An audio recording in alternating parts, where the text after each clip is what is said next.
Uh, First and foremost, with the Nigerians, we actually got along um, from Finland, and what actually bond us together was the round objects, which is football, and it's all about women in sport. So along the line, we just fit in, and everything started from there. And from there, under 1 month, here we are in Nigeria for one amazing project, which has never happened before, and it's first of its kind to have women's scouting football program in the history of not just Nigeria but Africa in general. So for me, it's a big thing, and I'm very much happy to have Mayu here because I know who she is and what she does in Finland. Yeah, I can tell about myself. I played football. I started football when I was a little kid. Had a dream to become a professional, even though there was not many women to look up to. But there was men's football, and then I had idols from men's football. But then I continued playing, and then the game was growing, so I got a profession out from football. Like I played professional in Finland, but then also in Denmark and Italy. And I was about 30 years old when I quit playing, started coaching in the highest league in Finland, started with the youth national teams, went to women's national team as an assistant, and I took my studies, UEFA BA and then UEFA Pro. I was second woman in Finland to get that degree, and it's quite big. It's highest what you can get in the world, and yeah, I have faced this journey like as a woman. I know the struggle. Like I don't need to make research anymore how it's different to be a woman in this industry. But um, I something I have inside that I don't wanna expect or accept things as they are if they feel like it's not right. Can we do something about it? I'm doing a little bit something about equality in Finland within sports, but normally like a woman's place. But I think sports are a different and powerful thing to have in behind to have a voice and make little things happen. But then I'm also a sport journalist. I work in TV in Finland in as a football um, what is it called? What is it called? Football analyst. Alice. And I am very known in Finland that I say what I think. I don't need to please anybody. And then I got to know this woman over here, and I think it was so nice to share the same mindset, even though we come from like different parts of the world. We still have the same mindset, and this is also like my goal to find people who thinks the same, and then what can we build together to leave a little better place to the ones that are coming after us, because it has been a little rocky road, and I know your story and we have different stories, but we both have rocky road on our own context. But we're a strong woman, and we want to do something. So I like finding people like her who who has who has the guts.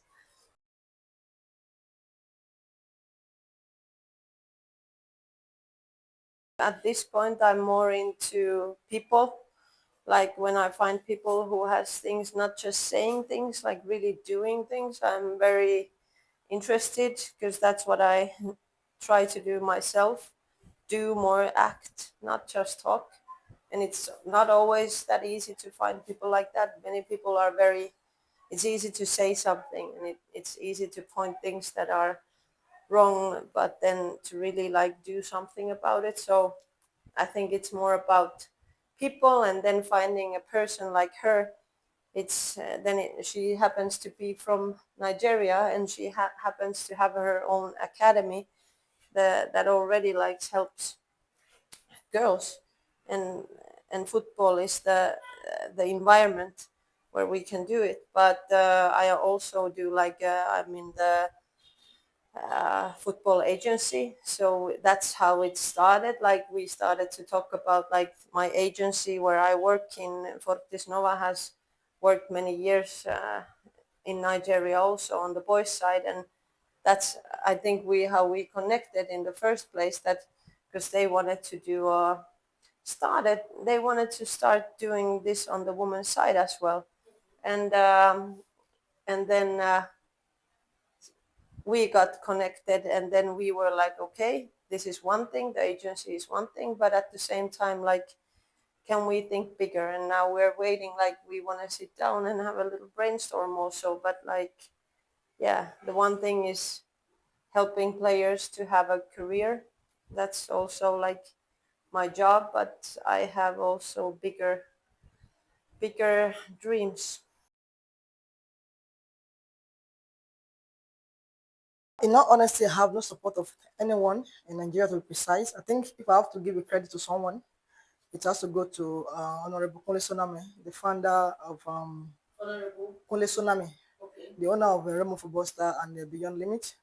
I think he's the only one that has ever, in one way or the other, I think 3, 4 years ago, when I was doing my Shift Football initiative, actually reached out to me, and I went to his place in Atikene, and willingly or voluntarily he gave me some cash to support my initiative. And to be honest, I appreciate that because this kind of person that I don't like to ask too much for people. I don't want to stress anyone.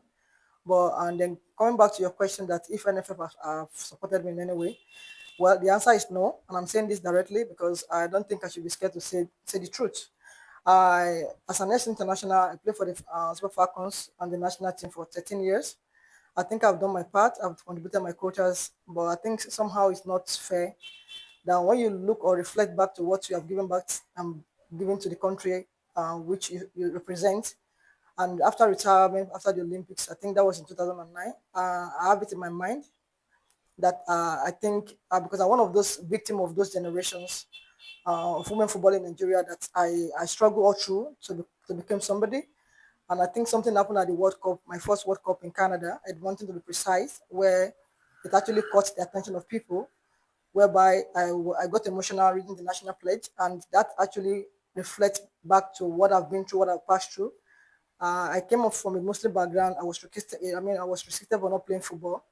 At the age of 15, I have to run away from home for like 5 to 7 years. I only know I have a mom, but I'm not able to see my mom because back in those days, there was no support for girl child in Nigeria, and there was no equality when it got to do with sport. So I haven't, played for the national team. I've been in 3 Women World Cups, 4 times African Championship, and I was also an Olympian.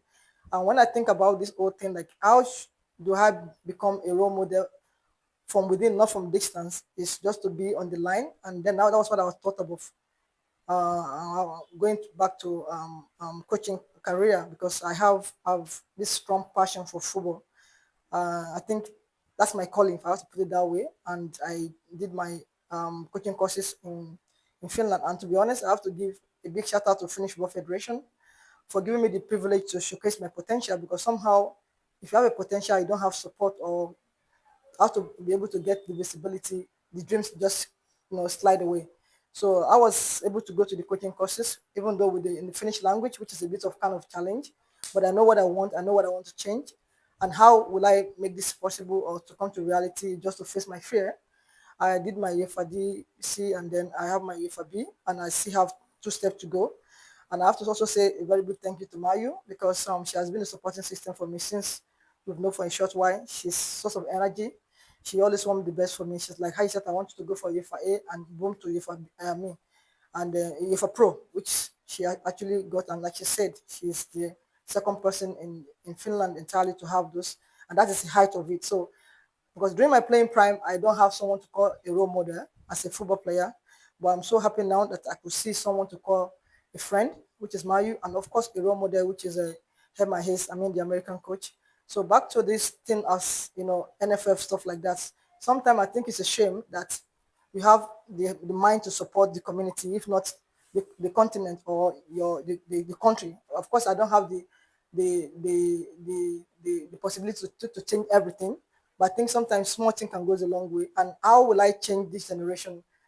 It's not just about me at the moment anymore, because I believe I've done my part. But I want to do something to set a legacy that even when I'm no more, that those behind us coming in the next generation can take it from there and can even like build it above. So when I have my Shift Football Foundation, which actually now is over 10 years, and that was also a reflection of my life, because I felt like that is the only way I could actually hear my voice. And I think in 2004, I won an award, which actually one of the biggest award I've won as player's voice. Of course, I'm so keen in supporting women and girl child because I want change and I want things to be done. I want it to be happen. In Finland, of course, there's some equality, but of course, we see struggle, but the gap is not as same as in I would say in Africa, because I know it's not just Nigeria. We have to be honest in this case. And sometimes, like you said, most people are so scared not to speak up because they have the fear of the unknown. And when you speak and you don't want people to come after you. But anyway, I told them someday I'm going to die anyway. So I think that is inevitable. So for me, I think it's nice for me to speak up and die in truth than not say anything and be a coward not to, say what I want to say. So after I had the Shift Football Initiative, I ran it for like 10 years. So in between, I actually launched Ayisat Yusuf Football Academy, which is like 2 years now. And that is where I nurture talent. And that was when I started talking to the Lagos State FA 3 years ago, because you asked a question that why Nigerian I'm in this project.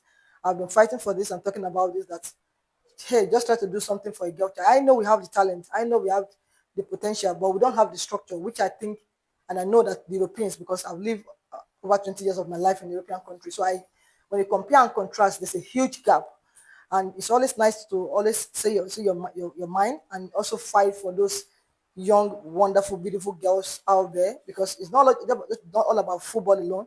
It's about women's sport in general. So I feel like, okay, now I spoke to the FA and I mean the Lagos State FA and the chairman, which is Adi Gafar.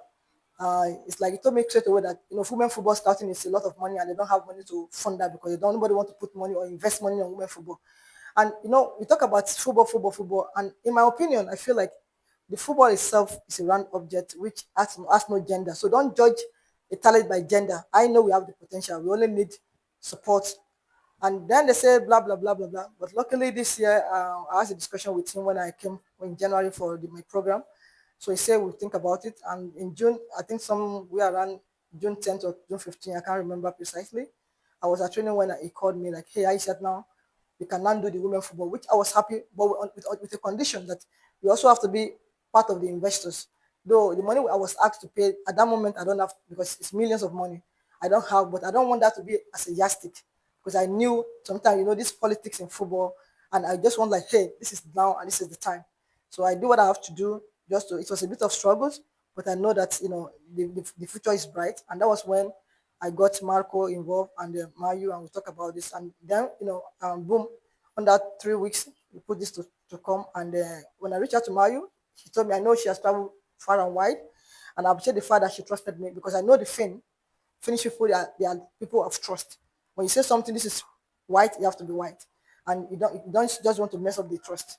For the fact that I know the level of who she is in Finland. Trust me, she's very humble, but I can tell you for free, she's one of the best you can talk about in Finland. That she's always busy, like busy. But anytime I send a message to her, she finds that time to reply me, and that's a sign of respect. And like I say, we have same kind of mindset, and we really want to work together. From the day one we have a phone call, that energy was boom. And under 1 month, which has never easily happened, she says, I have to go. I go to Nigeria, but I have to go with you. So, and that's got to do with trust. And then boom, boom, boom, everything got to come to reality. And I'm happy that in the history of African, we finally accept to have football scouting for women and girls in Nigeria. And I'm also happy, regardless of what have happened with the FA, that at least Nigeria has set the record now. And I will also urge the other African countries to come to our aid. I mean, it's not about one person. We have to do, it's a collective effort. So we need strong women to do this together. And people that will not just say blah, blah, blah. We need action. So in my opinion, it's in Nigeria because I think I met the right people. And this is why the journey was smooth and was fast to be able to make this a reality for her and Marco to come to Nigeria to run this project.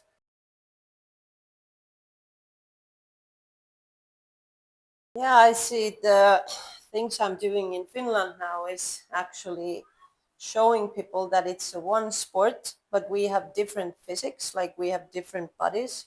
A lot of research has made with boys and men, like we need to have more research for women's bodies for first of all, and we have different I think it's a different culture also in the game, like there's different values.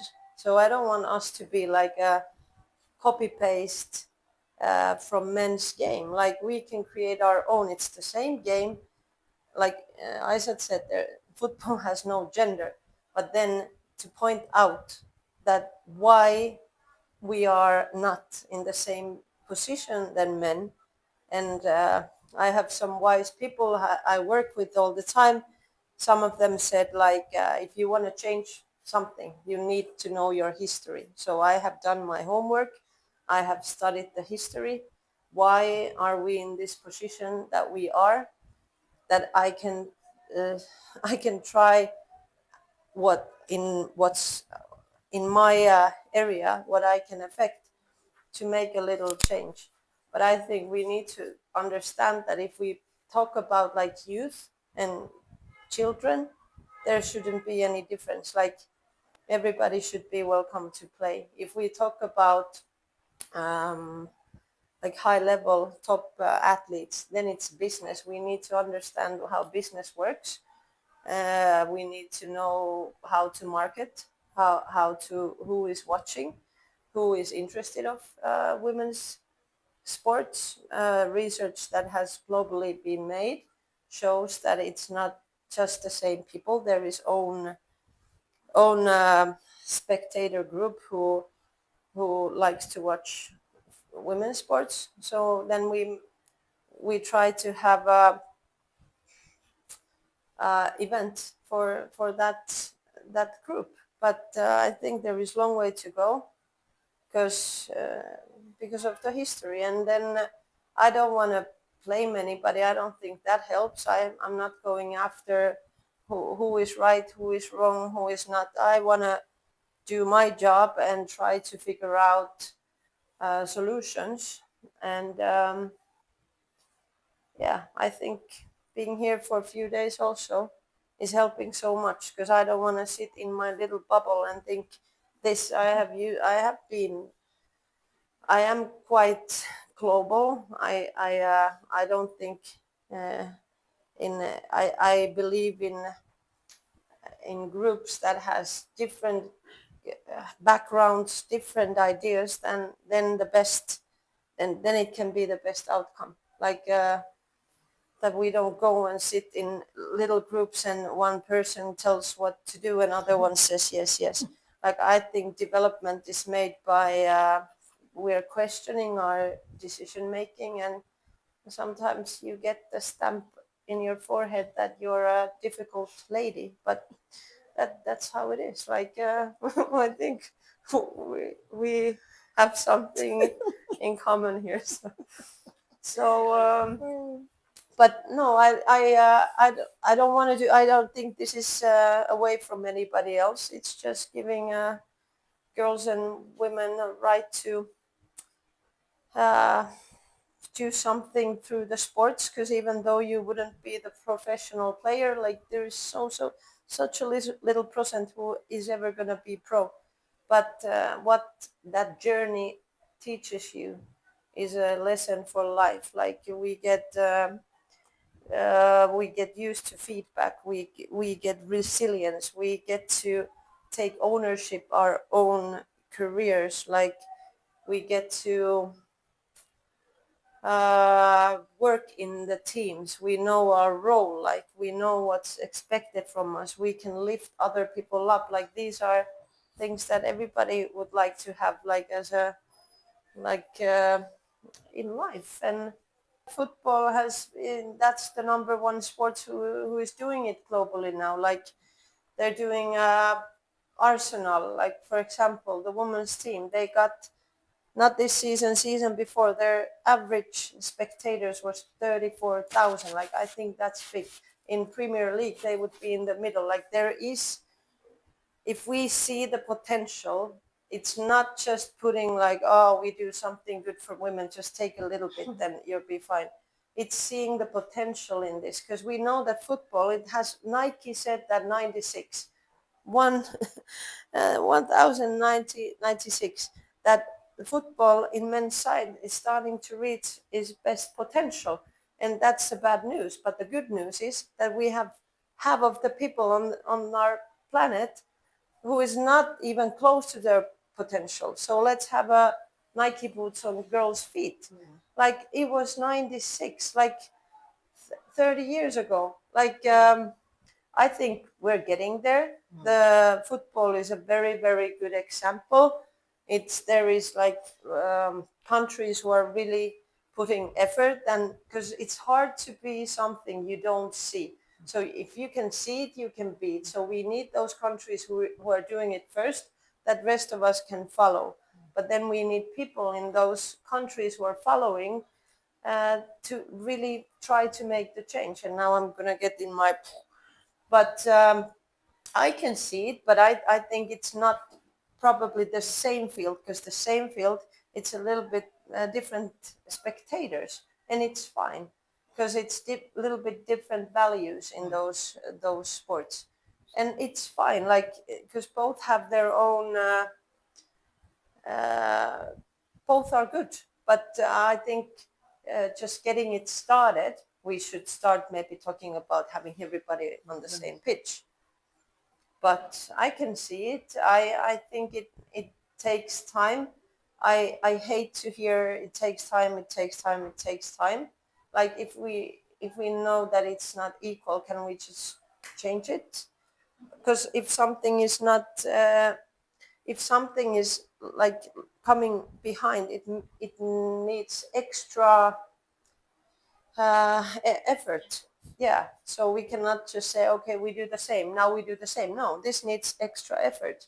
But then we can see, and I understand business, it's not like people wants to benefit, but there is also such a big potential. We have big investors like Michel Gang, who has multimillionaire, who has invested in women's football, not as a charity, as a growing business potential. She owns Olympique Lyonnais, she owns Washington Freedom, she owns London City Lioness, like big teams. And she's talking about it as investments. And I think we need now who wants to invest, who sees this as a potential and a growing area in our world now. But I know that we are like in different spots. Like, it's hard for me. This is what I'm talking in Finland. I know that we are like, when we say like we need to understand the context, like we're talking about a little bit different context. And now it's more like being with this team here, and I'm looking up to Ayisat so much, because I like you. For me, you are a role model. She's a hero. Like, she's giving back when she don't need to do it. It would be easy for her to just do her own thing. Like, I really admire that, and I think we need more people like that, who is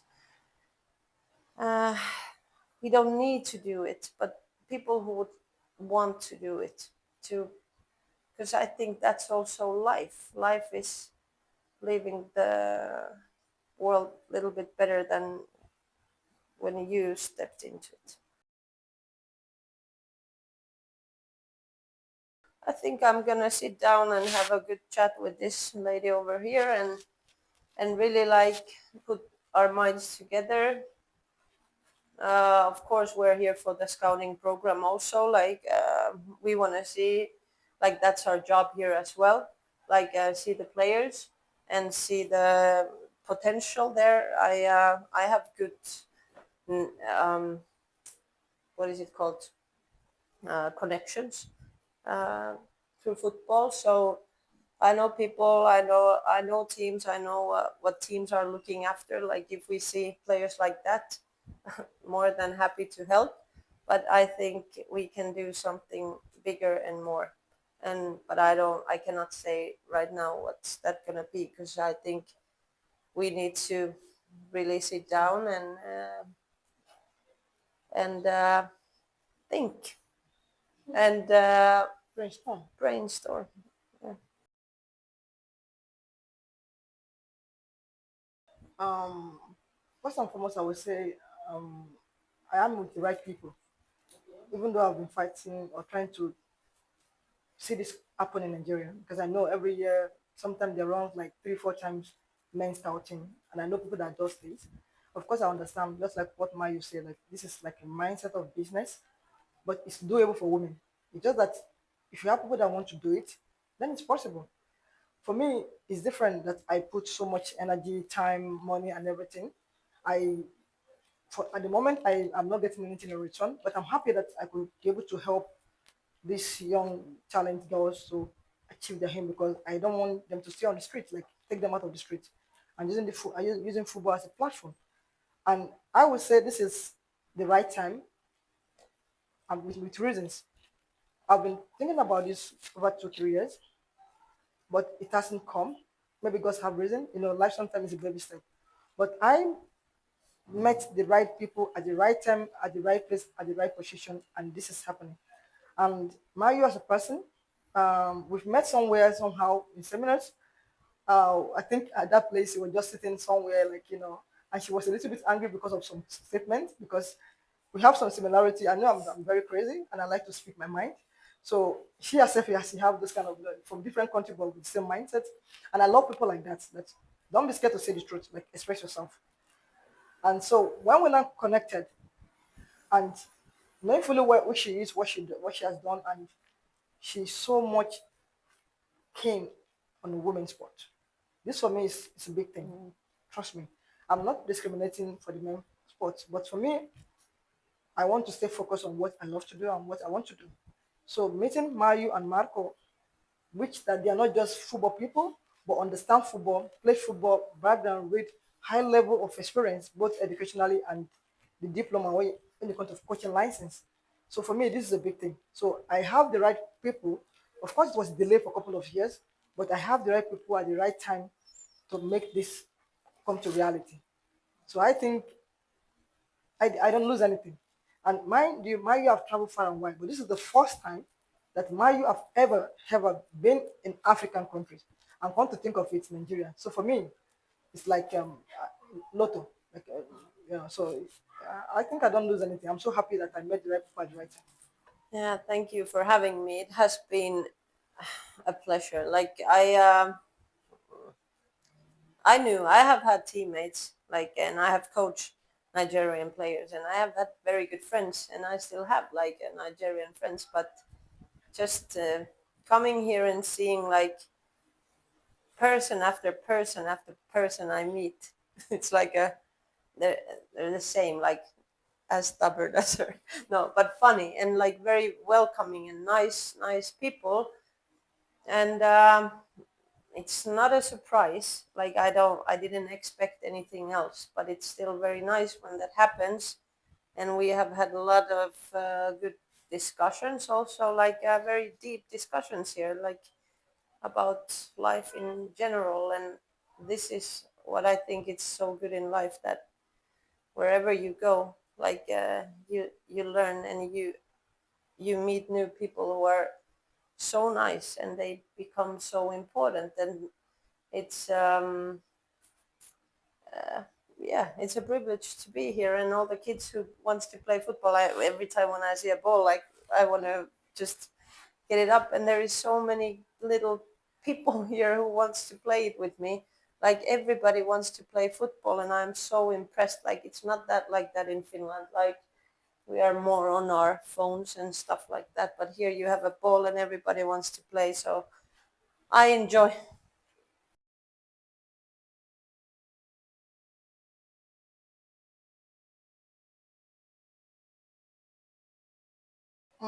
In all honesty, they are cabals. They are. But I wouldn't want to mention some names for not because I'm scared, but because there's no need for that.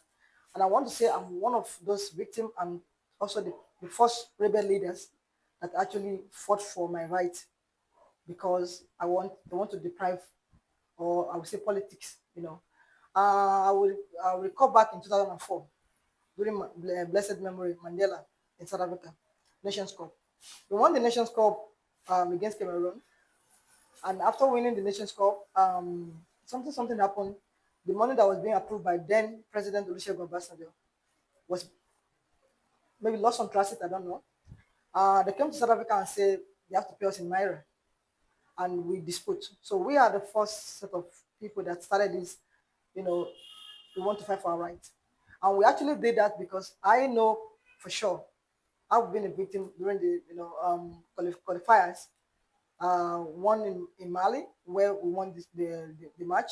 Promises, and when you get back is, and when you're playing the national team, then you still have to show the loyalty.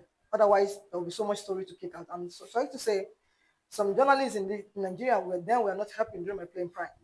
They see the truth, they just try to write blah blah blah, make it sweet, look good, and behind the closed door, they know what's happening.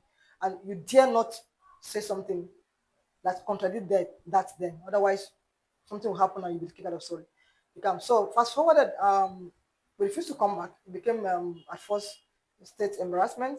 Then after 1 week, Mandela came to the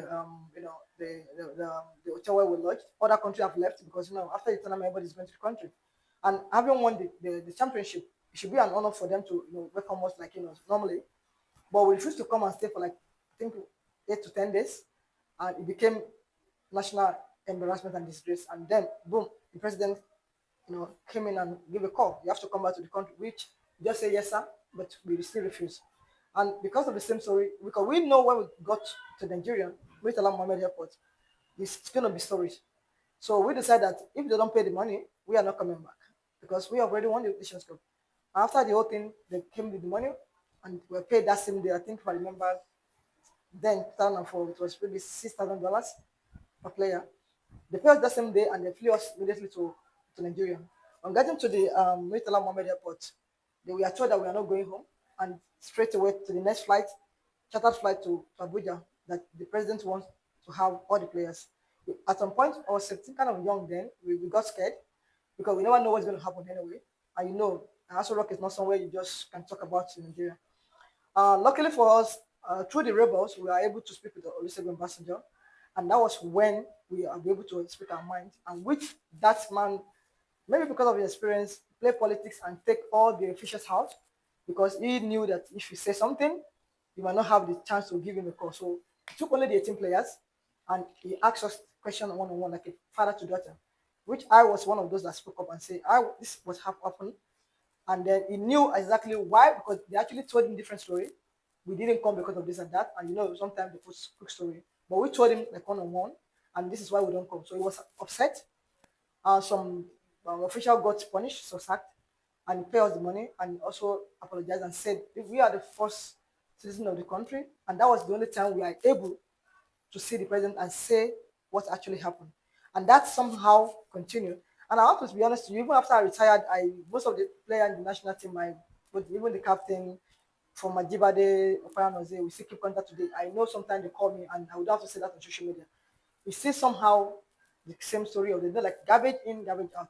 And I think in this 21st century, I'm not here to blame any leaders, but I think some of our leaders need to do better and do more. We have the talent, we have the potential. So don't let bad governance affect or destroy the talent or the potential that we have.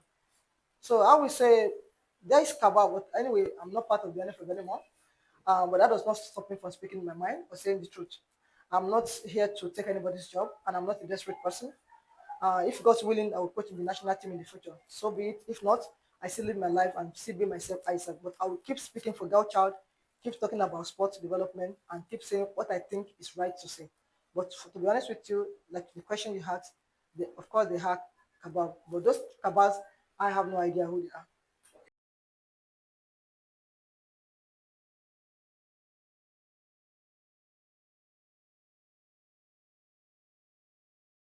I think that's a very good and deep question. Actually, I don't have godfathers. I no regrets, but I have God, which is above everyone. Talking about hijacking my project or academy, whatever, I don't think I will be that stupid to let anyone took what I've built for over 10 years. And every of my projects, from the shift football, which is the NGO, to the academy, which is more like a business kind of structured, I make sure I have proper registration for it. So everything is documented and, like you say, written on my name. And that name, Ayisat Yusuf Football Academy or Chief Football Ayisat Yusuf Foundation, was something that I tried to set a legacy. I have my children. My daughter is over 16. My son is turning 15. So I'm sure at some point I will not be able to fight anybody anymore, except using my voice as a platform. But if I'm not um I'm not afraid to work with anybody as long as there's no selfish interest or slavery, maybe MOU or whatever. And I've never, I think this is my 11th years of running this project personally in Nigeria. And I come to Nigeria every year to do this. And the reason why I've not worked with anyone in the collaboration, partnership, or cooperation is because I'm always very careful. Though I see some people approaches me, but when I sense some things that are not really clear, I just give a distance. I don't have permanent friend, I don't have permanent enemy. But what I did is that I try as much as possible because I actually try, I've learned in Finland, because I always say Finland is a country of law. The country will, they will humble you. So it's either you take what the law say, and for your own good, to be honest, being strict for something good is for, it's all about discipline, which I personally appreciate that, and it also helped me to build myself as a person. So, and I also use that as implementation in Nigeria, because how we run things here and over there is completely different thing. So whenever I'm coming to Nigeria, I have to refresh my memory. Now I'm in Nigeria. And whenever I go back to Finland, so I have one body, two different continents. So, but I love that. So for the fact that someone will come, or NFF, like you asked, will come, I don't think that's a good idea for them. Of course, I'm open to collaboration or cooperation, but I want to work with the right people, with the right mindset that align with what I do, or that align with the development of the women of football itself. And this is the first ever time in the history of my project that I'm doing something collaboratively and this scouting for girls with the Lagos State Football Association and Alhaji Gafar, which is the chairman of the federation. So we have, of course, someone that I know that's doing very well. I'm doing my playing prime and now. But the thing is that they know what I've been doing. And that was why, if I have to sign anything that got to do with documentation, I try to, of course, I'm not going to show you but I try as much as possible to read it line by line and then push it to some people that are also more educated than me to help me have a look at it. So I never sign anything with anybody. And if I have to sign, it has to be something that we have mutual understanding. And if it does not work, then we just everybody just be on the path. So seeing them or anyone try to hijack my project or my brand, I don't think that is going to be possible, because I will not let that happen.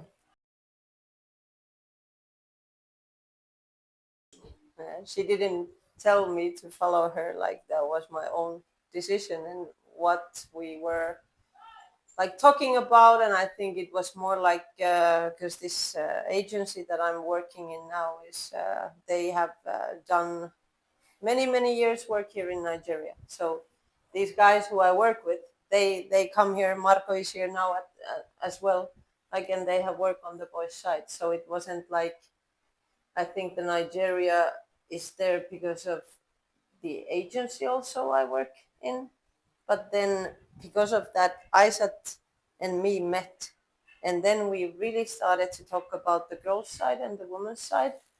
And yeah, I know, like, I'm not that naive. Like, I know it's not always safe. It's not always safe in Finland either. Like, things happen, but I don't focus on that. I focus on what can we do. Like, that's where I put my mind in. Seeing that academy, seeing these girls, the tournament starts soon. But like, that's what I see, and I see opportunities instead of threats.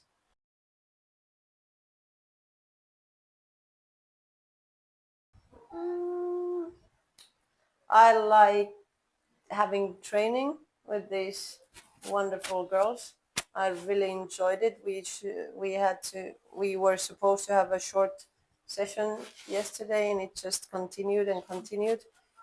That's my number one. That's what I like. I like football. I'm not playing anymore, but the next thing I can do, I could coach also a little. So I like that. I like people in general, like what we have, who I've met, who the discussions we have had. Um, what I don't like is when they are saying we're leaving at 11, we leave at 1 or 2. Um, and I don't like that there is girls who think they cannot play football. That's what I don't like. I don't like that's like a thing that, yeah, football is for everybody. There is nobody who can decide who football is for. So I don't like that. That if girls have a mindset that it's not for them. I think for me, she answered the first one. I have same response. I love to be training because I know the benefit and the value of sport and well-being. So I love doing something that got to do with sports. It's all about mental well-being and taking care of yourself and training with girls, boys, and just stay active. And also, what I like honest people, people that say this is water and I see it's water. Yeah, I like people like that, and I hold them high esteem of respect because I know it's not easy to be trust. What I don't like, I hate oppressive people.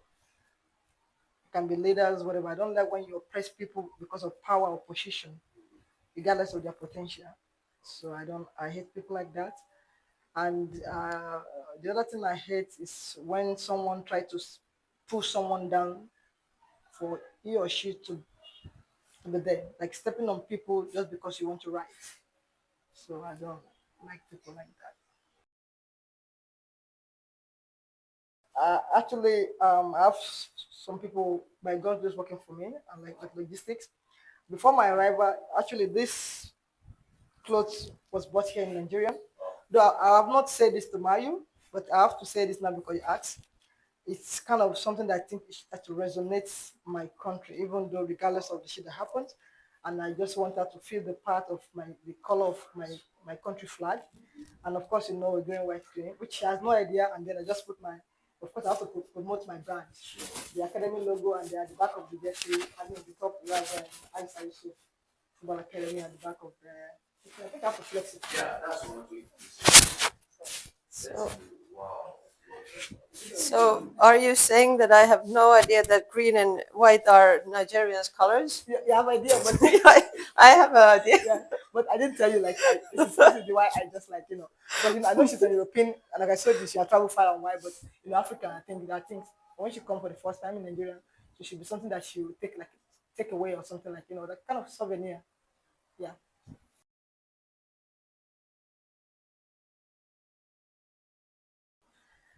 Yeah, I want them to see like these role models. Like I have heard her story. Like I've heard how she has fought when everything was against her. I want them to see that. Like just keep on going, and good things can happen. Don't give up.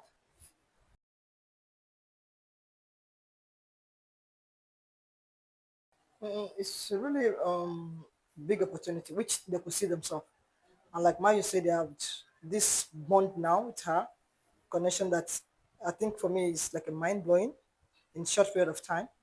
So it's something good for both, not just for myself as a friend of Mayu, but for the academy because, like I said, this is their moment, and they should be able to take it with with everything in them. And like she mentioned that don't give up. I always tell them, for me, giving up is not even an option.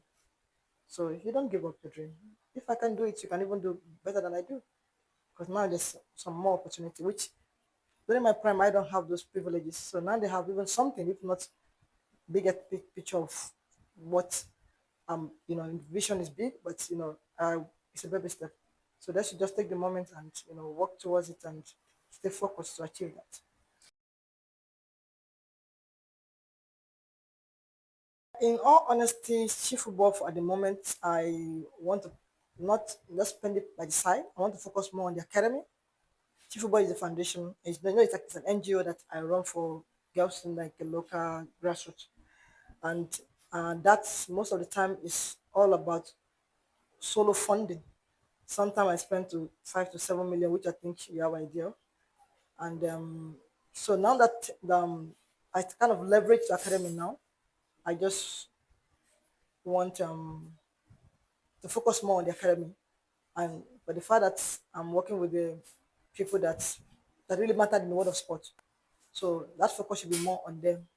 But for shift football is still there, but sometimes it's not easy to to combine both because of financial challenge, and I wouldn't want to put so much pressure on myself. But first, I'm looking for funders, supporters.